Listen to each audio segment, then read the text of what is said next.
며칠 전 저는 오빠 집에 놀러 갔습니다. 오빠 집에는 4명이 살고 있었습니다. 오빠와 올케, 그리고 아들과 딸 2아이입니다. 그런데 놀랍게도 초등학교 3학년인 아이가 1명 더 있었습니다. 제가 이 아이를 민지라고 부르겠습니다. 올케 말에 따르면 이 아이의 가정은 행복하지 않다고 합니다. 어머니는 아이를 버리고 떠났고 아버지는 놀기만 좋아하는 타입이라 아이에게 관심이 없습니다. 그래서 올케가 친척으로서 아이를 대신 키우고 있는 것입니다. 저는 왜 아이를 낳아놓고 키우지 않아 초등학교 3학년 아이가 삼촌과 숙모와 함께 살아야 하는지 이해할 수 없습니다. 아이를 낳을 수 있다면 키울 수도 있어야 하는 것 아닌가요? 어떻게 초등학교 3학년 어린아이가 부모 없이 상처받아야 하나요? 그리고 문제는 여기서 시작되었습니다. 저는 올케가 민지를 자기 자식처럼 돌볼 것이라고 생각했습니다. 하지만 아니었습니다.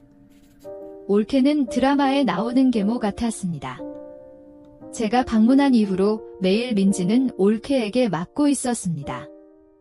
올케는 민지의 엄마가 너무 미워서 민지도 미워한다고 말했습니다. 그날 올케는 민지에게 너를 키워줄 사람을 찾아봐. 난 더 이상 너를 키우지 않을 거야 라고 말했습니다. 저는 올케가 왜 그렇게 어린아이에게 그런 말을 할 수 있는지 이해할 수 없었습니다. 민지는 겨우 초등학교 3학년으로 아무 잘못도 없는 무고한 아이입니다. 올케가 민지의 엄마를 미워한다고 해도 아이에게 그렇게 대해서는 안 됩니다. 올케의 아이들은 굉장히 버릇없습니다. 얼마 전에 민지가 실수로 그 아이를 건드렸는데 그 아이는 민지를 계속 때린 후 엄마에게 울면서 갔습니다. 올케는 이 말을 듣자마자 민지의 머리를 계속 때리며 네 바보머리야 라고 말했습니다. 민지가 올케의 집에서 얼마나 많은 구타를 당했는지 모르겠습니다. 민지는 올케가 더 때릴까 봐 크게 울지도 못하고 이를 악물고 견뎠습니다. 아이가 그렇게 맞는 것을 보고 저도 올케에게 다가가 아이를 위해 말했습니다. 하지만 올케는 손가락을 가리키며 소리쳤습니다.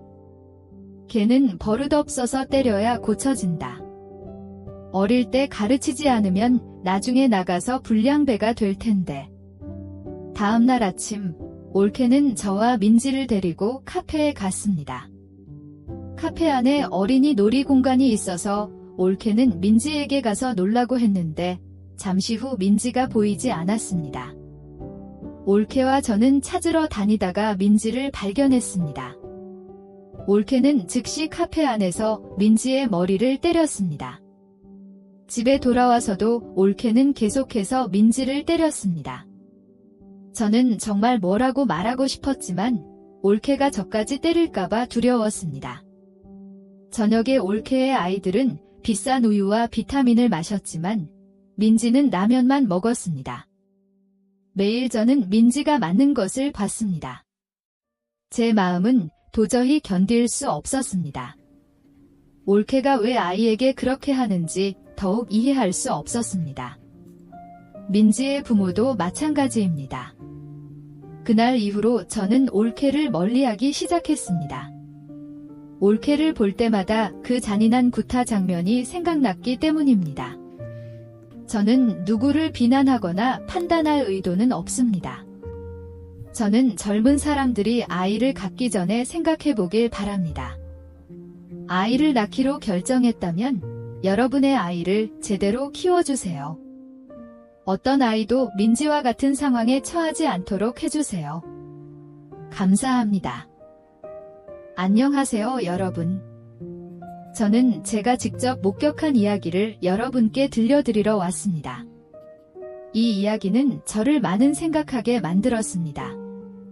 이 이야기를 통해 여러분이 가족에 대해 더 올바른 태도를 가지길 바랍니다. 저의 할아버지는 올해 80세가 넘으셨고 건강이 많이 약해지셨습니다. 그래서 우리 가족은 매우 걱정하며 할아버지를 병원에 데려가 건강검진을 받게 했습니다. 의사는 할아버지가 관찰을 위해 입원해야 한다고 말했습니다. 어머니는 할아버지를 돌보기 위해 일을 쉬었습니다.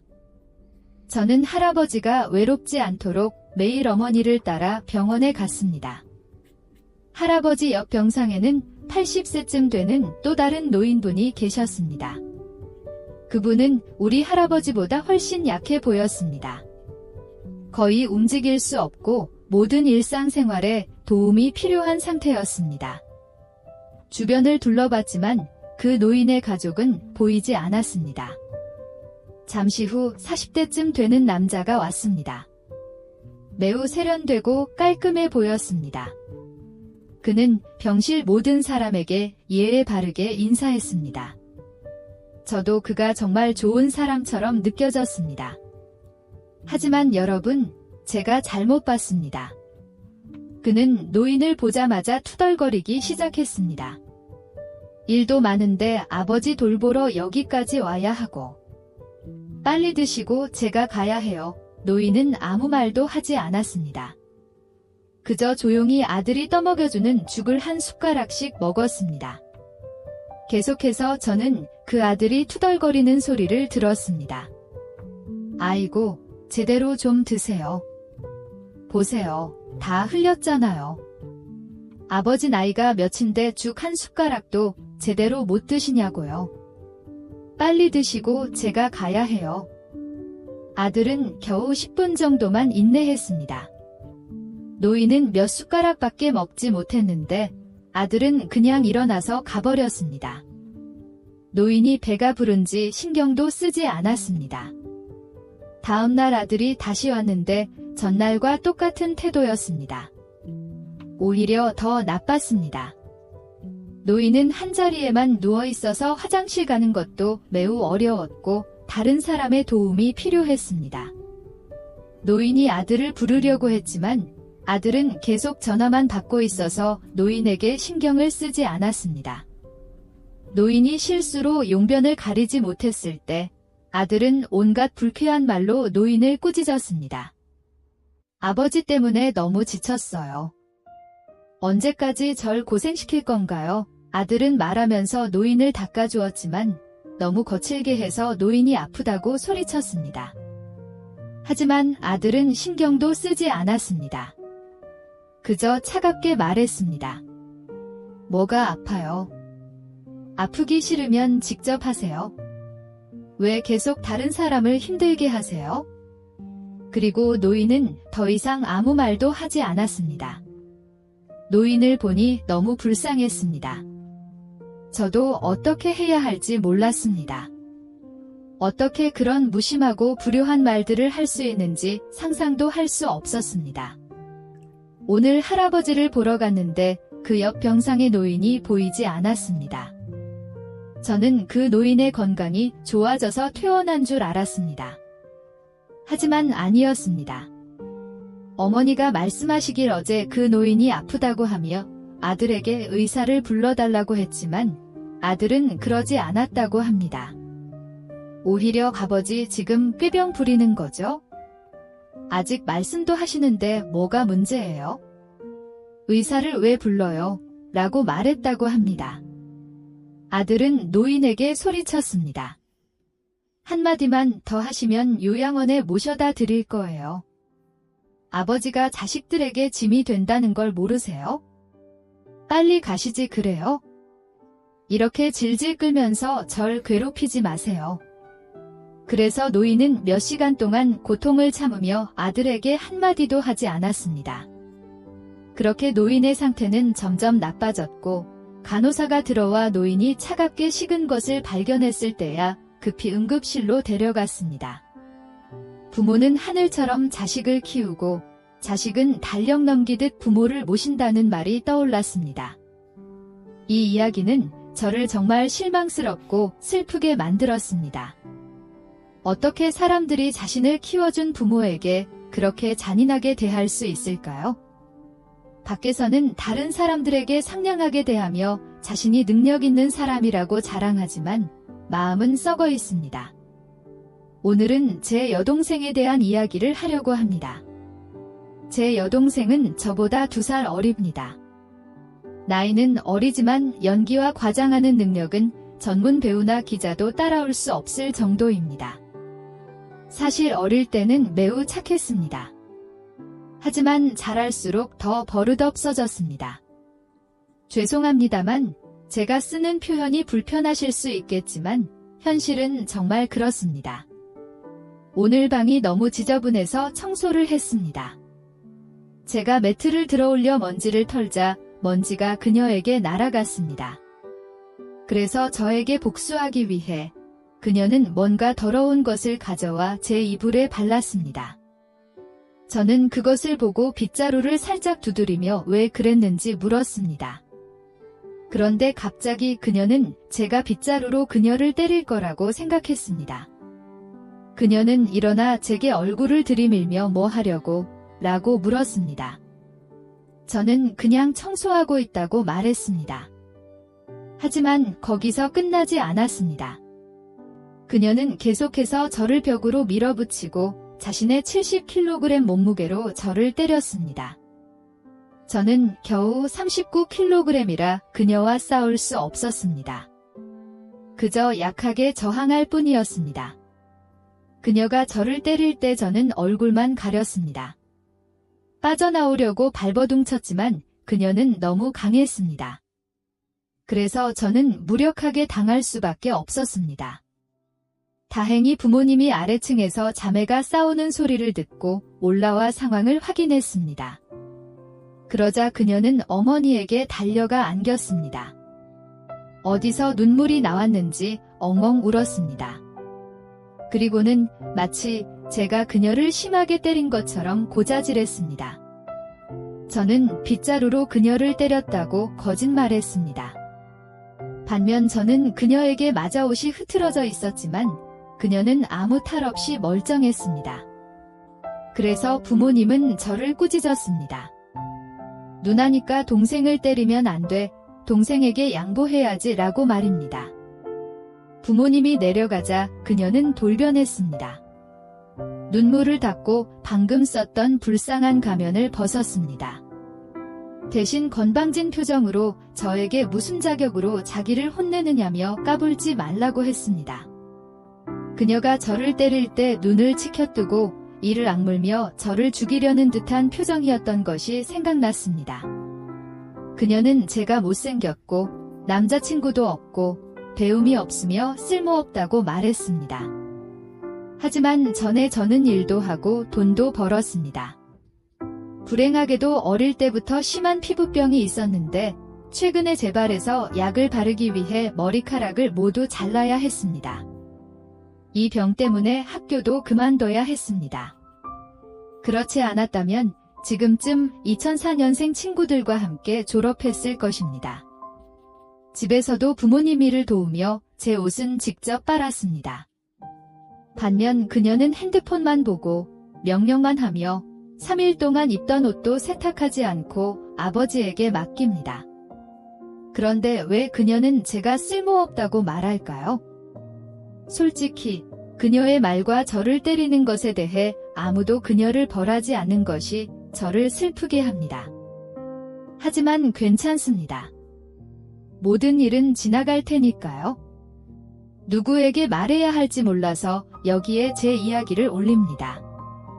이제 저는 부모님이 병이 나으셔서 제 재과 꿈을 이룰 수 있기를 바랄 뿐입니다. 들어주셔서 감사합니다. 얼마 전 제 아버지는 제 어머니와 재혼하셨습니다. 솔직히 말하면 어머니는 다른 여성들처럼 아름답지는 않지만 아버지를 진심으로 사랑하셨습니다. 두 분의 결혼식은 꽤 소박했습니다. 제가 본 결혼 사진을 통해 어머니는 아버지와 결혼했을 때 충격을 받았다고 합니다. 아버지가 변했기 때문입니다. 더 이상 어머니가 알던 그 온화하고 부드러운 남자가 아니었습니다. 대신 보수적이고 가부장적이며 폭력적인 사람으로 변했습니다. 아버지가 술을 마시면 모든 끔찍한 일들이 어머니에게 닥쳐왔습니다. 그때 어머니는 임신 5개월이었지만 아버지는 자주 어머니를 괴롭혔습니다. 술이 들어가면 말이 나오고 아버지는 욕설을 하고 그릇과 가구를 부수고 어머니의 옷을 가져와 태웠습니다. 그뿐만 아니라 어머니의 돈과 오토바이를 훔쳐 팔아서 술 마시고 친구들을 대접하는 데 쓰셨습니다. 그리고 어머니는 이웃들의 험담까지 들어야 했습니다. 아버지의 술버릇 때문에 밤에 술에 취해 다른 사람의 문을 두드리곤 했으니까요. 결국 어머니는 더 이상 견딜 수 없어서 떠나기로 결정했습니다. 제가 태어난 날 아버지는 병원에 없었습니다. 제가 5살이 되었을 때 아버지가 다시 어머니를 찾아와 돌아와 달라고 간청했습니다. 어머니는 마음이 약해져 예전에 자신을 때렸던 사람과 다시 살기로 했습니다. 하지만 아버지와 1년을 함께 산 후 저는 아버지를 두려워하기 시작했습니다. 아직도 그날이 기억납니다. 당시 저는 초등학교 1학년이었고 실수로 아버지가 가장 좋아하는 주전자를 깨뜨렸습니다. 아버지는 생각도 않고 바로 제 뺨을 세게 때려서 저는 바닥에 쓰러졌습니다. 전니가 부러지고 코피가 났지만 무슨 일이 일어났는지도 모를 정도였습니다. 제가 실수로 아버지의 주전자를 깨뜨린 것은 잘못이었습니다. 하지만 그렇게 심하게 때릴 정도였을까요? 어머니가 제가 코피를 흘리는 것을 보고 달려와 제가 괜찮은지 확인했습니다. 그때 아버지는 저를 심하게 꾸짖고 저를 제대로 가르치지 못한다며 어머니까지 꾸짖었습니다. 그 후로도 아버지는 술 마시고 돌아올 때마다 어머니를 때렸습니다. 아버지는 항상 술 마시러 갈 돈을 찾는 방법을 알았습니다. 한 번은 어머니가 제 학비를 잘 숨겼는데도 아버지는 어떻게든 찾아내서 그 돈으로 친구들에게 술과 음식을 사주었습니다. 학비가 없어서 선생님에게 계속 독촉을 받았고 친구들은 학비를 내지 못한다고 놀렸습니다. 저는 너무 슬펐지만 아버지는 신경 쓰지 않았습니다. 저는 여러 번 어머니에게 아버지와 이혼하라고 말했습니다. 하지만 어머니는 이혼할 수 없다고 했습니다. 저에게 영향을 줄까 봐 걱정했습니다. 어머니는 제가 아버지와 어머니가 모두 있는 완전한 가정에서 자라길 원했습니다. 하지만 저는 밖에서는 체면을 차리면서 집에서는 자식을 때리는 아버지가 필요하지 않습니다. 또한 저 때문에 어머니가 알코올 중독 아버지에게 계속 맞는 것도 원치 않습니다. 어떻게 해야 어머니가 아버지와 이혼하는데 동의할까요? 여러분, 조언 부탁드립니다.